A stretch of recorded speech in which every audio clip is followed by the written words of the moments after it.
नमस्कार दोस्तों। आज मैं आपको चोर के हृदय परिवर्तन की एक कहानी सुनाऊंगी। किसी नगर में एक चोर रहता था। वह अक्सर रात को लोगों के घरों में घुसता, जो भी हाथ लगता उसे लेकर चंपत हो जाता। एक रात वह ऐसे घर में घुसा जिस पर कई दिन से ताला लगा था। बरामदे में पहुंचा तो उसने देखा कि एक कमरे में दीपक जल रहा था। वह सावधान हो गया। उसे लगा कि जरूर कमरे में कोई होगा। वह धीरे धीरे दबे पांव कमरे तक पहुंचा व बाहर इंतजार करने लगा। जब अंदर से कोई आवाज नहीं आई तो उसने भीतर झांका। अंदर कमरे में एक पलंग और 3-4 बड़ी अलमारियां पड़ी थी, पर कोई दिखाई नहीं दिया। वह भीतर पहुंचा तो देखा कि कमरे में सोने के टुकड़े फर्श पर पड़े चमचमा रहे थे। अपने भगवान को इतनी दयालुता दिखाने के लिए उसने धन्यवाद दिया व सोचने लगा, मैं यह सारा सोना उठा लूंगा, फिर मुझे चोरी करने की जरूरत भी नहीं पड़ेगी और मैं चैन से रहूंगा। उसने जल्दी से सोने के टुकड़े रुमाल में भरने शुरू कर दिए। कमरे से जब वह निकलने लगा तो उसे कुछ और टुकड़े दिखे। उसने रुमाल की गांठ खोली और उन्हें रखने लगा। इस तरह जब भी वह जाने लगता तो कुछ सोने के टुकड़े दिखने लगते। वह सारी रात यही काम करता रहा। उसे पता भी नहीं चला कि कब सुबह हो गई। लालच ने उसे सारी रात वहां रोक कर रखा। सुबह की रोशनी में जाना खतरे से खाली नहीं था। अचानक किसी के दरवाजा खोलने की आहट हुई। दीपक भी बुझ गया था। कमरे में पड़े सोने के टुकड़े भी गायब हो गए। चोर अचानक कुछ तय नहीं कर सका। उलझन में पड़कर उसने वह पोटली वहीं पर छोड़ दी और अलमारी के पीछे छिप गया। एक साधु महाराज भीख के कटोरे के साथ कमरे में आए। वे वहां पड़ी पोटली को देखकर सोचने लगे, इसे यहाँ कौन छोड़ गया? ये यहाँ कैसे आई होगी?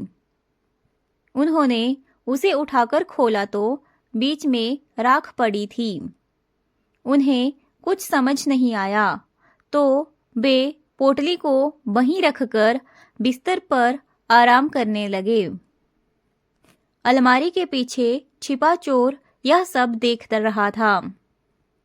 उसे भी समझ नहीं आ रहा था कि पोटली में पड़े सोने के टुकड़े राख में कैसे बदल गए। सब कुछ एक करिश्मा लग रहा था। थोड़ी देर आराम करने के बाद साधु घर से निकल गए। चोर ने पोटली को ध्यान से देखा।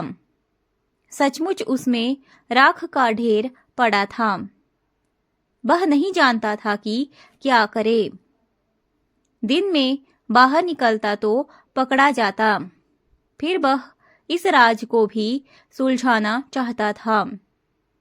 इसीलिए वह कमरे में ही छिपा रहा। शाम होते ही कमरे में रखा दीपक अपने आप जल गया। फिर से फर्श पर सोने के टुकड़े पड़े दिखने लगे। वह फिर से सुबह तक सोना बटोरता रहा।